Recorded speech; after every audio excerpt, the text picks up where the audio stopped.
marquee fight of the weekend, at least for real boxing fans, and that's Nonito Donaire versus, I would say, challenging Inoue, and perhaps the closest thing to a changing of the guard moment in the low weight classes we're going to get, honestly, right? That like, maybe when we have like Rigo versus Inoue, that's another passing the torch moment in a again a sliver in a way in that division. That I seem there's no real standout number one guy right now at 118, 122 even.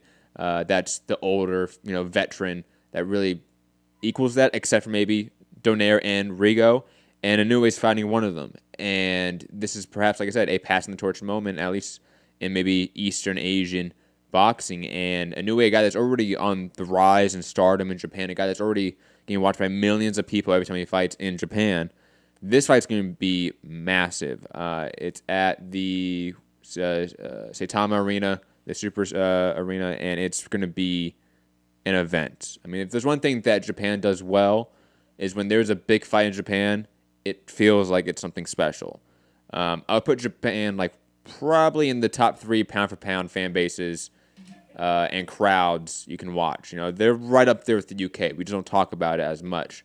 But this fight should be insane to watch. And on top of that, I think this should be an exciting fight. Like Gary said, Donaire is no slouch, even in his sort of faded version of himself, right? He still is a guy that gave Burnett some trouble, even though the fight ended prematurely due to injury.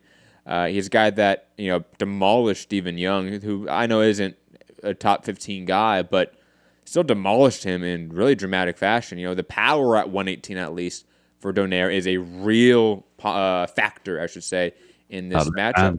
That left hand. It's one of his most patented shots, and just one of those patented shots in all of the lower weight classes in the last decade has been the Donaire left hook. And Inoue, though he's been on a meteoric rise himself, undefeated, now a 3 or 4 division champion, a guy that has demolished everyone in front of him. I literally cannot remember the last time he lost a round. He should win this fight. Though I do think he's going to get maybe caught with some shots that maybe we haven't seen him get caught with before. He should win this one. I think he should win it on top of that within relatively quick fashion because of the matchup with these two guys. I don't see this fight being prolonged in any way. I think these two guys are going to meet rather quickly and start engaging rather quickly as well. And I think Inoue is just going to get the better of the exchanges, being the younger, faster guy and maybe the heavier hitter. And I'm really excited to see if Inoue gets tagged, how does he react? Because he's never faced a hitter like Donaire. Like, that is just one fact that we can state. Omar Narvaez is a great legend, Hall of Famer, future Hall of Famer, I should say. But he's not a hitter like Donaire is. Full stop. And that is a fascinating aspect to this fight because Donaire has never been, Inoue has never really been hit. And that's something I really want to see. Guys, I don't know who wants to jump in first and sort of give their thoughts on the matchup. Inoue Donaire. Just quickly, when you say early, how early are you going for? I said within 6, I want to say. Oh, within 6? Yes. Say a round, just so play my game a second. Which round? I'm going to say the 6. I'm going to go over and under. I'm going to say 6th round, knockout or TKO. Oh, you just ruined it. Because I was just going to say, if you said something like the 2nd or the 1st or something ridiculous like he has been, he would be unifying and winning, unifying the division and also winning the Muhammad Ali trophy in like 5 rounds. If that. How long was the Rodriguez fight? Let me go check that one. Second round KO. Second round. Yeah, Payano was first round. The only guy that's put him any round is Nieves. Like, no one else has gone any round. And Nieves was clearly looking to survive from the opening stage. And Nieves is a guy that he's really good. If he wants to survive, he can do that. And he went about 6, 7, maybe 8 rounds. Well, Ryoichi Taguchi gave him. He had to get a decision with him. That was early in his career, though. How long ago was that?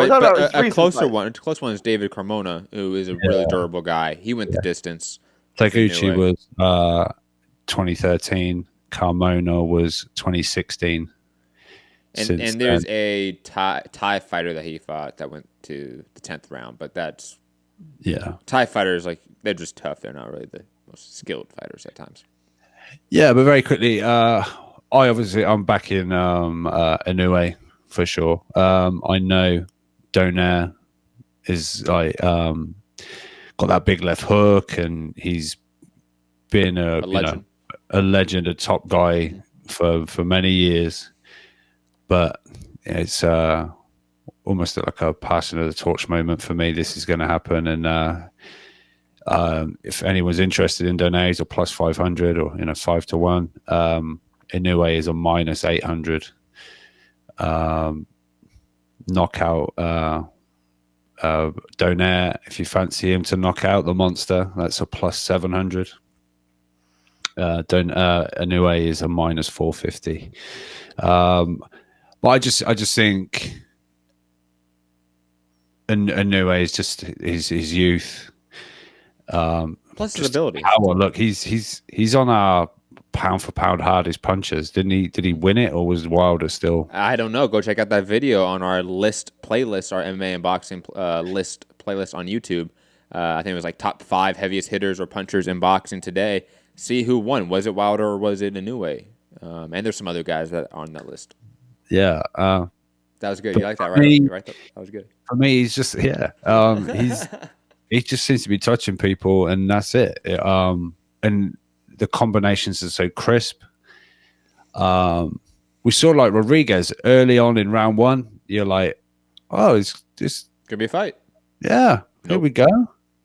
Oh, and like to the body, it's just, he just seems to be, I don't know, everything's all going in the right direction for me, and I don't know that the form guide for Donaire, while it was spectacular, like it was interestingly, it was Tete that fell out of the fight, right? And we got the young fight instead. But Tete's out there saying Inoue, if he beats Donaire, can't be out there saying he's the king of the bantamweights when I'm still here, and he has to come through me to claim the title of the king of 118 pounds. But yeah, for me, Inoue is going to be too crisp, too fast, too good, and the minute I think he lands something clean, Donaire is going to be in trouble. Whether it's a flat on your back, can't get up, knockout, I'm not sure, but I think it could be a multiple knockdown referee stoppage in the end, because I think Donaire will be brave and probably keep rising. Like I say, if that good night trigger button isn't pressed, I think it will just be pure referee kind of feeling sorry for a moment, and yeah, let's get you out of there because you don't need any more of this. So yeah, for me, Inoue in a highly anticipated fight. Yet for me, I feel it's almost like not a foregone conclusion. Maybe that's a little bit too. Oh, it is. But it's almost like we know what's going to happen in a way. But you never know. You never know. These little guys throw hands, and it just takes one, I guess, to get clipped. And like I say, Donaire with that left hand, it's been synonymous. He's put a lot of people in trouble with that left hand. And like you said, Matt, be interesting to see Donaire, how he takes a big shot. Inoue. Yeah, sorry, how Inoue takes the big shot from Donaire, because that Donaire shot has been quite something in the past. And, well, we've seen it in the tournament even. So, yeah, that'll be an interesting moment. And quickly before I jump over to Gary and get his take, the Rodriguez fight, I mean, Rodriguez is a talented fighter, but he was largely untested as well. I mean, comparative to Donaire, I mean, there was levels even between, I would say, Donaire and Rodriguez. So this is an interesting fight because Donaire, technically, from a boxing perspective, is better than a lot of his former opponents as of late for Inoue. But, you have a faded factor here because Donaire is older. He is longer in the tooth. He has taken a bunch of L's in the last few years. This seems like it's going to be one of those other L's for him. But, Gary, thoughts on this fight, Inoue versus Donaire? You said the 6th. I largely agree with everything you said. I'm going to say it's going to be sooner just because Donaire stylistically is there to be hit. Yeah. I'm going to say the 4th. This is a good test for Inoue, but I think it's a test he passed with flying colors. I do think he'll get his chin tested, so we'll see how that goes. I think Donaire will land some shots. But if you're going to come after Inoue, you're going to get knocked out sooner rather than later. So I'm going to say the fourth, and I think he just walks into something. Let's say the first 3 rounds of the fight are fun, but as soon as Inoue strikes, it's going to be over quickly. I think for the first round or two, Donaire will have some success. He will land some shots. People will be like, whoa, Inoue's being exposed. And then Inoue will knock him out, flat and end the night there. I wanted to add one thing. And when we're talking about has he faced any hitters, he hasn't faced a hitter like Donaire. Matt's right about that. I wanted to ask about Emmanuel Rodriguez. I mean, I don't because he knocked everyone out early. Like, he was knocking everyone out. And when he stepped up with Paul Butler in the UK, and then he fought Jason Maloney, he didn't knock anyone out anymore. So do you think his power really only translates to lower level guys, and then once he fights better competition, Probably. his power is not all that great? Probably. I'm not saying that he doesn't have power. I think Rodriguez still has, he still packs a punch. It's obvious, even in the Inoue fight, that he packed a punch in that fight. But relative to Inoue, he did not pack KO power. And that was the deciding factor there. Rodriguez was like a lot of people's almost like dark horse pick or like a retro pick. And it was like a hardcore's pick. Like, Rodriguez. And I will say this: in the Maloney fight, he still beat up Maloney. It's not like he didn't. It's not like he didn't hurt Maloney throughout the fight. Like, he still largely beat up Maloney throughout that matchup. It was just a fight that was a little bit back and forth, and Maloney made it a little bit competitive and lasted the distance.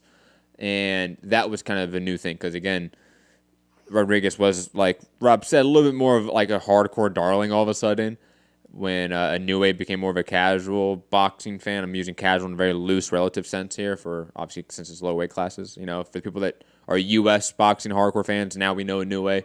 Rodriguez was still largely unknown, so that's why he was like the uber hardcore pick. But I digress from that point. Gary, back to you. I don't know where you were going to lead with that point. Real quick, I'm a big Manny Rodriguez fan. Like, I still think that guy, he'll win another world title if Inoue leaves that weight class, which I think he will. Right? So I still think Manny Rodriguez is the good. It's just the wrong era for 118 pounds now because you have this. I'll put it this way. I think we're going to get to him in a second because he's the co-main event, but Nordino Bali, who just beat Rashid Warren 2 fights ago, we have Luis Neri in the mix as well. I would put Manny Rodriguez below those guys as well.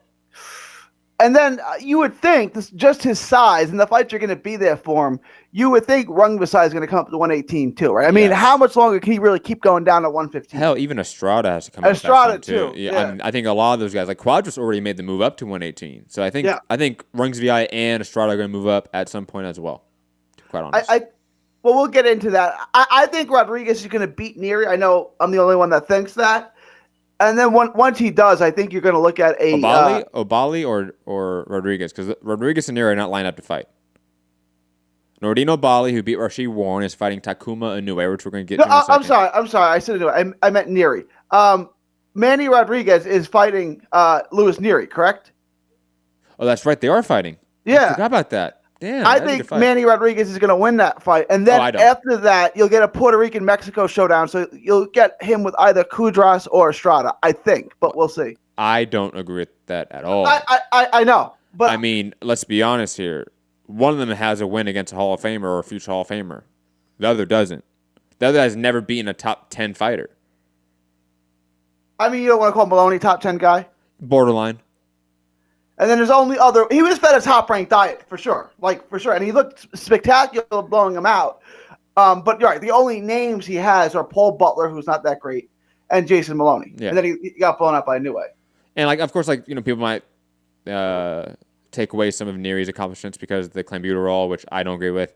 And on top of it, the weight issues in the second fight, I don't agree with that as well. I think he beat Yamanaka, beat him twice, deal with it. He beat him definitively, especially in the first fight. And I don't see Manny Rodriguez beating Luis Neri in that fight. But that's a separate topic for a separate preview show for a separate time. But first, let's talk about the co-main event. Nordino Bali versus Takuma Inoue. Inoue, obviously, I think it's the other brother of Inoue. There's like 3 or 4 Inoue brothers, aren't there? There's the 154-pound Inoue, right?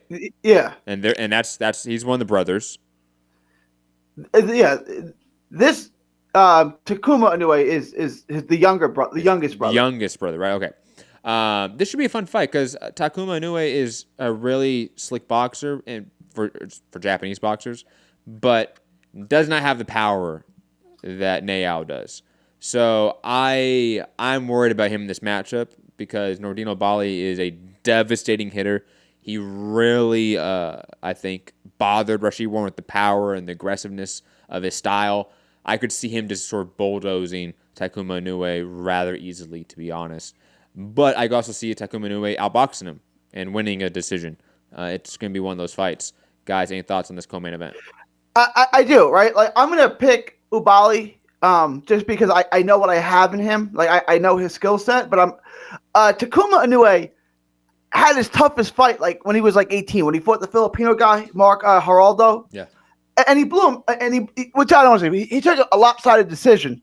But that was a guy, Geraldo, he lost to William Arroyo. Every time he fought someone good, he lost. So I don't know how much that. I mean, it's a name, so we know he's good, but I don't know how much stock you put in a name of him beating a guy he's supposed to beat. So I'm going to go with Obali just because Inoue, I don't know if he hasn't fought anybody in 3-4 years now. You know what I'm saying? He hasn't really fought anyone that we would know. Obali has. Obali, I know his skill set. He's an excellent boxer. So I would go towards Obali, but I'm basing a lot of that on the unknown. Yeah, it's hard to bank on unknown quality in a guy like Takuma Inoue, especially when he doesn't have power. I mean, he just does not have power. He has 13 fights, 13-0, but 3 knockouts. Like, he just does not have power. Weird that it really is God given, right? Like, your brother, you're trained by the same coach, you have the same DNA, but you can't punch, and your brother is the biggest puncher in the sport. You really don't have the same DNA per se. It's not like 1 for 1.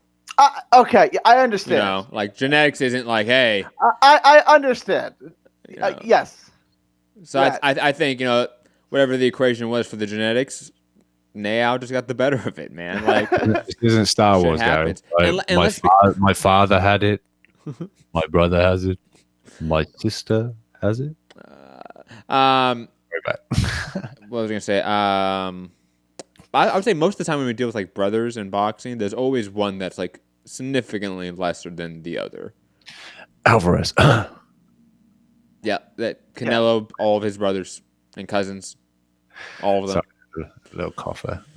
But it's like one guy's the biggest puncher in the sport, and the other guy has no power. It's like, how did that happen? You know what I'm saying? It's like, well, I mean, Canelo Alvarez, future Hall of Famer for sure. Ramon Alvarez, not that good. Wilder, Miguel Cotto and Jose Miguel Cotto. Yes, the Wilders definitely. Yeah, Matthew Hatton. It's been one of the closest to fucking beat. Canelo, right? Stop. Good fight, Rob. I vaguely remember this fight. I remember it was 17-year-old Canelo at 147 gets rocked by one shot against Matthew Hatton and then beats him up. When have you seen that? Cotto's brother had him with a shot too. That's true. Yeah, that's true. Yeah. But that was all at 147, right? I think they were at catchweights. I think the Hatton fight was at like 150, or the Cotto fight was at 150. No, because that was for not legit. Whoa, it was for like a WBC Intercontinental belt. I want to say.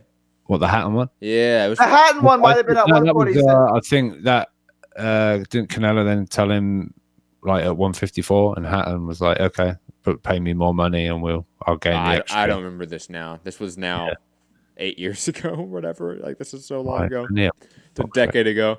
But digressing, I think we're all in agreement here that Inoue is the clear favorite, should win in a fun fight, not competitive, but potentially competitive fight with Donaire, but should get the knockout in relative short order. Nordino Bali, Rob, I don't know if you gave your thoughts on it. I think I'll go with Inoue to beat Obali. Really? You're gonna just be the contrarian here? Not on the Obali train. You know he's going to be right now. You know he's going to come in bragging. He's probably never. No, stop. No, Nordino Bali beat Rashid Warren. That means something. Okay. Yes. Yeah, he's good. Like Rashid Warren isn't as good as we thought. No, Rashid Warren's good. he might not be the best guy in the division, but he's been a perennial top 5, top 10 guy for his entire career, it seems. All right. I mean, he beat Piano before Inoue did. Okay, I'm still going with the Inoue and you're picking double. the guy that has 3 knockouts in 13 fights versus my French comrade, Nordino Bali, who's a monster in the division. That's right. I am. You know, how many knockouts has like Warrington got in his career? No, but Warrington just beat people. Inoue hasn't. Or Takuma Inoue, that might be listening, that jumped in. He hasn't lost. He's beat people. Erickson Lubin didn't lose before he lost to Jamel Charlo. Clearly, you feel I might end my win streak with this pick. But you are. I am. Don't worry about it. It's not your pick. It's my pick. You should be worried about it, Rob. I can't believe you made that pick. Of all the picks this weekend. Yeah, Inoue double. Get on it. That's the one you go with? I can't even find odds. Yeah, I don't know how much action is there on that. There is on that fight. I'm sure there's some. I'll try a different site. Hang on. You carry on.